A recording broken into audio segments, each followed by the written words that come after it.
Em nome do Pai que me criou, do Filho que me resgatou, do Espírito Santo que me santificou. Divina vontade reina na minha vontade. Ó minha mãe, eu te amo e tu me amas. Dai-me um gole da vontade divina à minha alma.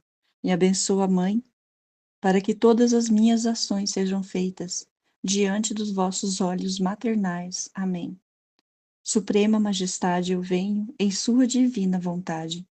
Em nome de todos, do primeiro ao último homem que existirá na terra, para dar a ti as homenagens que tendes direito, as adorações, os louvores, o amor, as reparações, por todos e por cada pecado. Venho, Senhor, na sua divina vontade, dou-te a minha vontade humana, por meio do Imaculado Coração de Maria, que possui todos os dons e os frutos da divina vontade. Dai-me, Senhor, então, a tua divina vontade. Vem, ó divina vontade, nesta ação que eu estou a fazer e em todas as ações que eu farei durante este dia.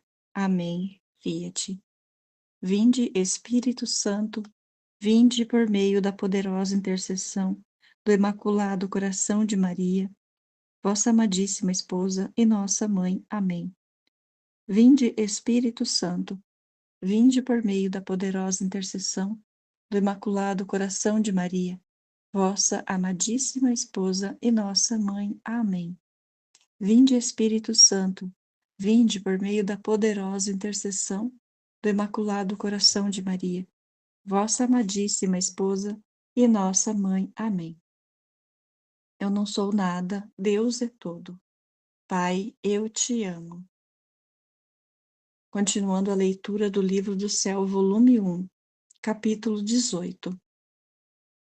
Luísa contempla novamente Jesus Cristo como na paixão e aceita a condição de vítima. Depois de cerca de 1 ano e meio desta luta, finalmente terminaram as crueldades dos demônios e começou uma vida nova, mas os demônios não deixaram de me incomodar de vez em quando. Porém, não eram tão frequentes, nem tão feroz a batalha.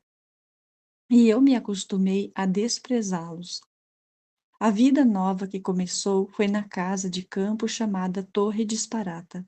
Um dia, onde mais do que nunca tinha sido atormentada pelo demônio, tanto que senti perder as forças e desmaiar. Pela tarde, enquanto estava assim, senti vir-me uma coisa mortal e perdi os sentidos.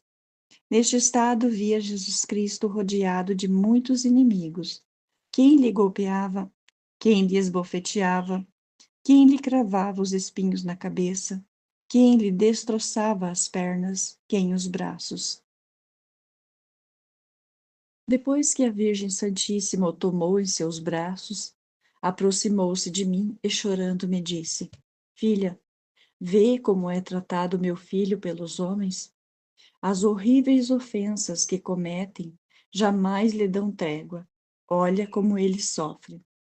Eu tentava vê-lo e avistava-o todo ensanguentado, todo ferido e quase despedaçado, reduzido a um estado mortal.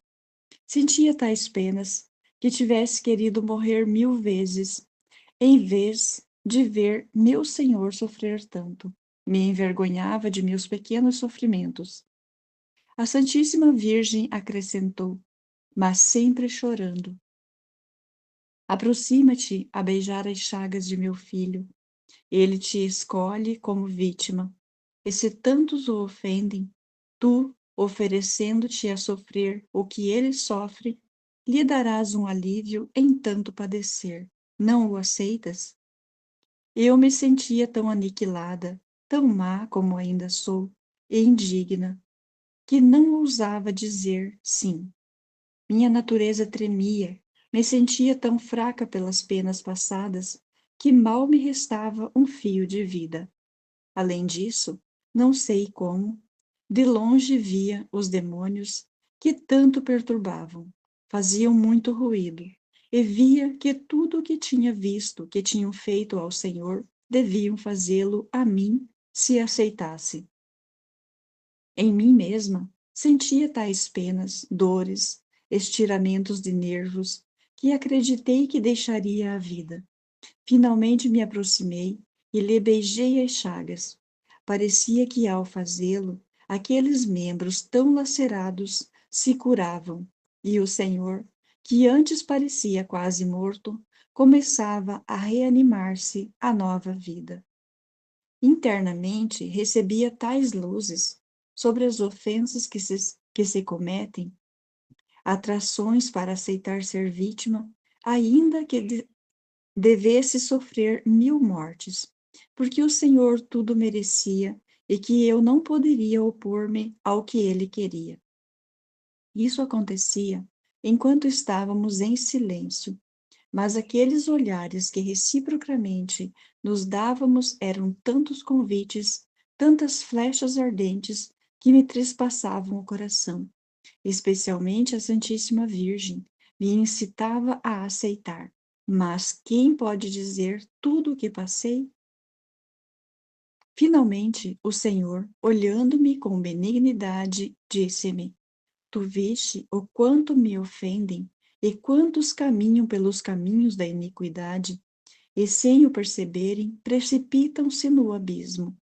Venho oferecer-te, ante a divina justiça, como vítima de reparação pelas ofensas que se fazem e pela conversão dos pecadores, que a olhos fechados bebem na fonte envenenada do pecado.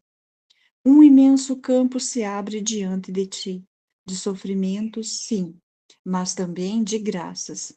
Eu não te deixarei mais. Virei em ti a sofrer tudo o que me fazem os homens, fazendo-te participar das minhas penas. Como ajuda e consolo te dou a minha mãe. E parecia que entregava-me a ela, e ela me aceitava. Eu também ofereci-me toda a ele e à Virgem, disposta a fazer o que ele queria. E assim terminou a primeira vez. Depois de recuperar-me daquele estado, sentia tais penas, tal aniquilamento de mim mesma, que via-me como um miserável verme que não sabia fazer mais que arrastar-se por terra. E dizia ao Senhor: Ajuda, tua onipotência me aterroriza. Vejo que se tu não me levantas, meu nada se desfaz e vai dispersar-se. Dá-me o sofrimento, mas rogo-te, dá-me a força, porque me sinto morrer. E assim começou um alternar-se de visitas de Nosso Senhor e de tormentos por parte dos demônios. Quanto mais me resignava, tanto mais aumentavam sua raiva. Capítulo 19.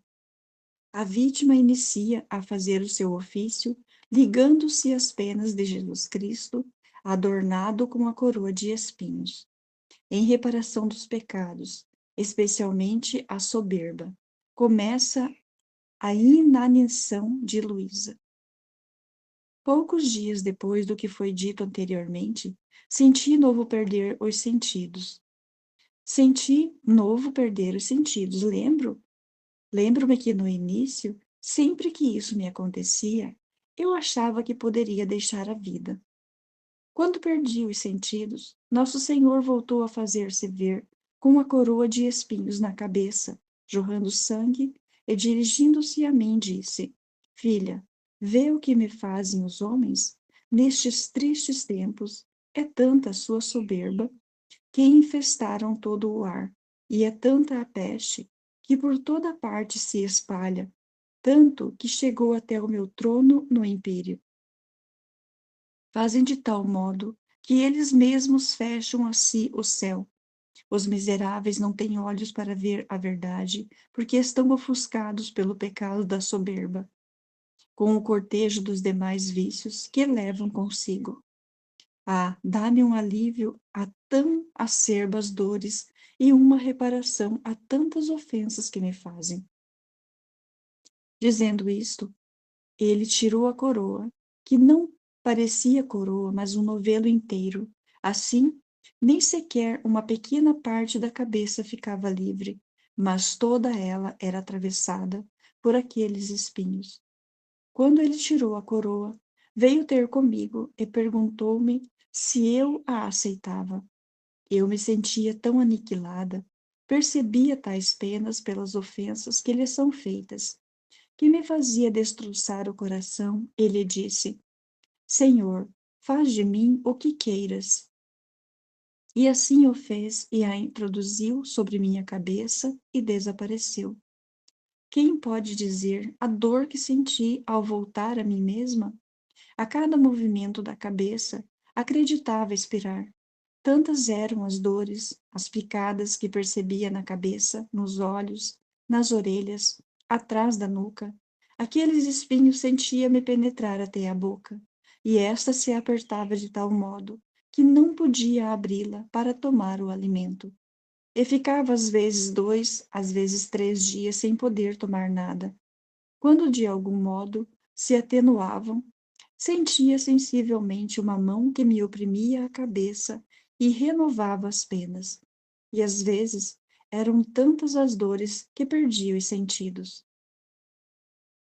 No início, isto acontecia alguns dias sim e outros não. De vez em quando se repetia 3 ou 4 vezes ao dia. Às vezes durava um quarto de hora, outras vezes meia hora e outras 1 hora, e depois ficava livre. Só que me sentia muito débil e sofrida, na medida em que, naquele estado de dormência, me tinham sido comunicadas as penas. Assim ficava mais ou menos dolorida. Lembro-me também como algumas vezes, pelos sofrimentos da cabeça, como disse acima, não podia abrir a boca para tomar o alimento. E como a família sabia que não tinha vontade de estar no campo, quando viam que não comia, atribuíam-no a um capricho meu, e naturalmente se zangavam, se inquietavam e me repreendiam. Minha natureza queria ressentir-se disto, porque via que não era verdade o que eles diziam, mas o Senhor não queria este ressentimento. E eis como aconteceu. Capítulo 20. Sofrimento por parte da família. Sofrimento por parte da família. O grande medo e repugnância de Luísa de que outros percebam seus sofrimentos e o que está acontecendo com ela. Mas o Senhor os faz perceber isso. Uma noite, enquanto estávamos à mesa, e eu neste estado de não poder abrir a boca, a família começou a inquietar-se. Eu o sentia tanto que comecei a chorar, e para não ser vista, me levantei e fui ao outro quarto para seguir chorando. E pedia a Jesus Cristo e à Virgem Santíssima que me dessem ajuda e força para suportar essa prova. Mas enquanto fazia isto, senti que começava a perder os sentidos. Meu Deus, que pena só de pensar que a família me veria, sendo que até então não a tinha advertido. Enquanto eu estava nisso, dizia: Senhor, não deixes que me vejam. E eu tinha tanta vergonha de que me vissem, embora não sei dizer o motivo, e tratava por quanto mais podia de me esconder em lugares onde não poderia ser vista. Quando fui surpreendida inesperadamente por esse estado, de modo que não tive tempo de me esconder, ou ao menos de me ajoelhar, porque na posição em que me encontrava, assim permaneci. E poderiam dizer que estava rezando. Então me descobriram. Enquanto perdia os sentidos, Nosso Senhor se fez ver no meio de muitos inimigos que lhe lançavam toda classe de insultos, especialmente agarrando-o e pisando-o sob os pés, blasfemando-o. Puxavam-lhe os cabelos. Parecia-me que o meu bom Jesus queria fugir debaixo daqueles pés fétidos e ia à procura de uma mão amiga que o libertasse, mas não encontrava ninguém. Enquanto via isto, eu não fazia outra coisa senão chorar sobre as penas de meu Senhor. Teria querido ir no meio desses inimigos, talvez poderia libertá-lo, mas não me atrevia e lhe dizia: Senhor, faz-me participar em tuas penas. Ah, se pudesse aliviar-te e libertar-te. Enquanto isto dizia, aqueles inimigos, como se tivessem entendido, vinham contra mim, mas tão enfurecidos que começaram a me golpear, a puxar-me os cabelos, a pisotear-me.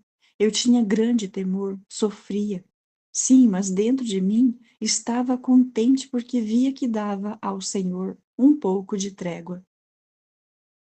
Depois aqueles inimigos desapareciam e eu ficava sozinha com meu Jesus.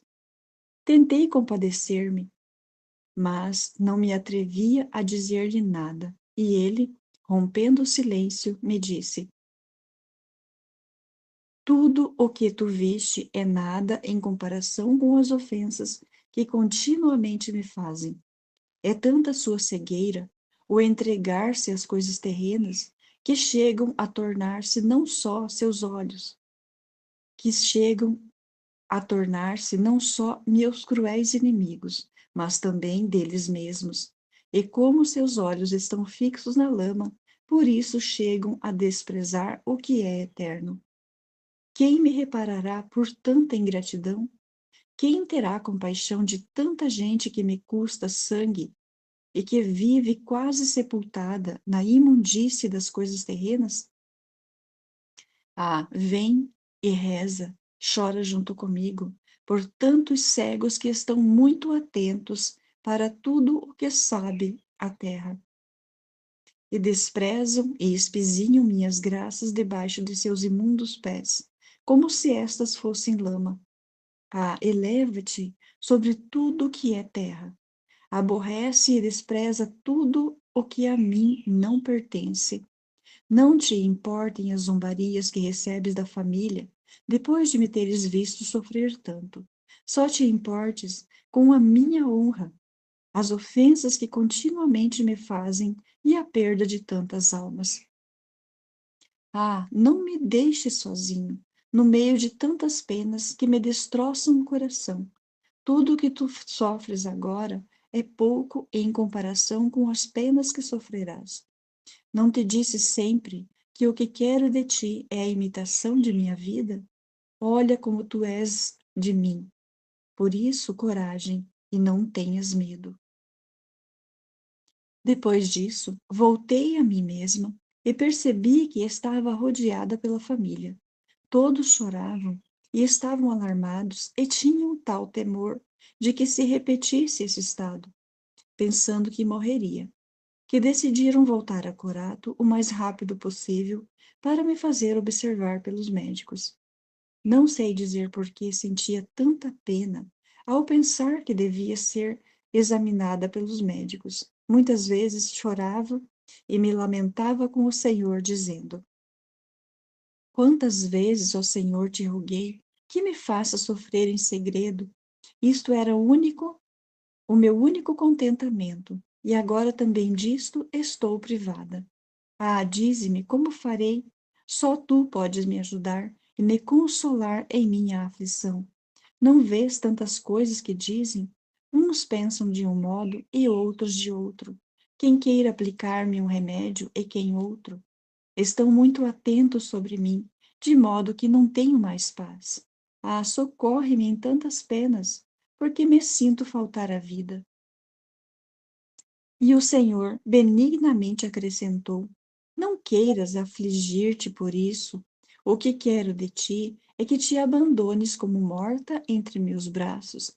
Enquanto tu mantiveres os olhos abertos para ver o que eu faço e o que fazem e dizem as criaturas, eu não posso agir livremente sobre ti. Não queres confiar em mim?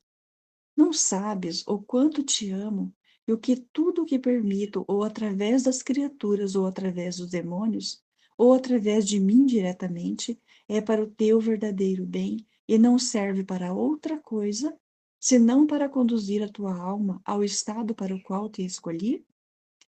Por isso, quero que de olhos fechados esteja em meus braços sem olhar nem investigar isto ou aquilo, confiando inteiramente em mim e deixando-me agir livremente.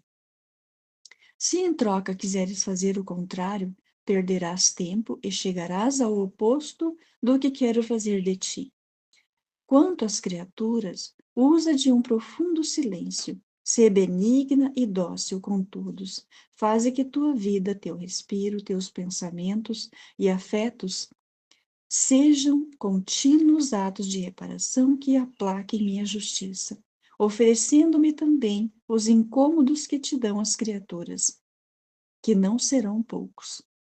Depois disto, fiz quanto mais pude para resignar-me à vontade de Deus, ainda que muitas vezes era posta em tais problemas por parte das criaturas, que às vezes não fazia outra coisa senão chorar. Chegou o momento de receber a visita do médico e julgou que meu estado não era outra coisa que um problema nervoso, pelo que receitou medicamentos, distrações, passeios, banhos frios. Recomendou à família que me cuidassem bem quando era surpreendida por aquele estado de ficar petrificada. Então começou a guerra por parte da família. Impediam-me de ir à igreja, já não me davam a liberdade de ficar só. Era observada continuamente, pelo que frequentemente percebiam que caía nesse estado. Muitas vezes me lamentava com o Senhor, dizendo: Meu bom Jesus, quanto aumentaram as minhas penas, até das coisas mais amadas estou privada, como são os sacramentos. Nunca pensei que chegaria a isso. Quem sabe onde irei terminar? Ah, dá-me ajuda e força, porque por minha natureza desfalece. Muitas vezes, dignava-se bondosamente dizer-me algumas palavras, por exemplo, eu sou a tua ajuda, o que temes? Não te lembras que também sofri da parte de todo tipo de pessoas? Uns pensavam sobre mim de um modo e outros de outro. As coisas mais santas que eu fazia eram julgadas por eles como defeituosas, mas até me disseram que estava possuído, tanto que me viam com os olhos perversos.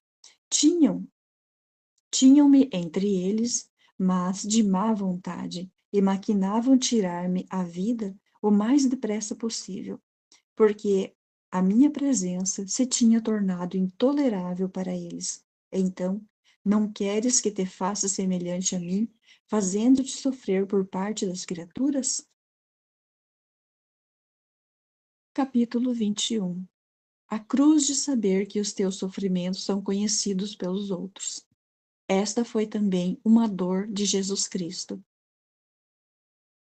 E assim passei alguns anos sofrendo por parte das criaturas, os demônios e diretamente de Deus. Às vezes chegava a tanta amargura por parte das criaturas e pelo modo como pensavam que tinha vergonha de que qualquer pessoa me visse.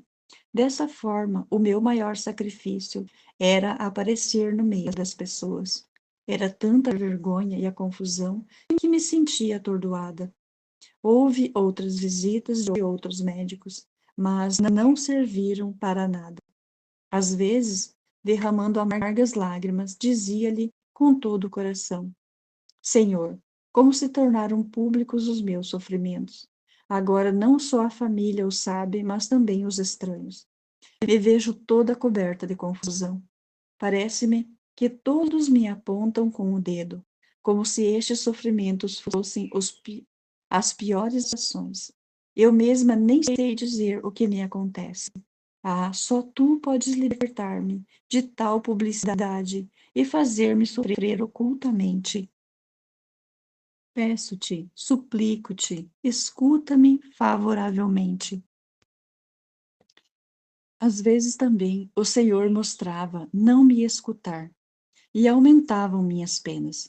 Outras vezes se compadecia de mim, dizendo-me: Pobre filha, vem a mim que te quero consolar.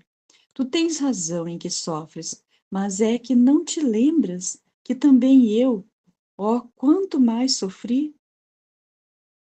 Até certos momentos, minhas penas foram ocultas, mas quando chegou a vontade do Pai de sofrer em público, rapidamente saí a encontrar confusões, opróbrios, desprezos, até ser despojado de minhas vestes, estar nu no meio de um povo numerosíssimo, Poderia imaginar confusão maior que esta?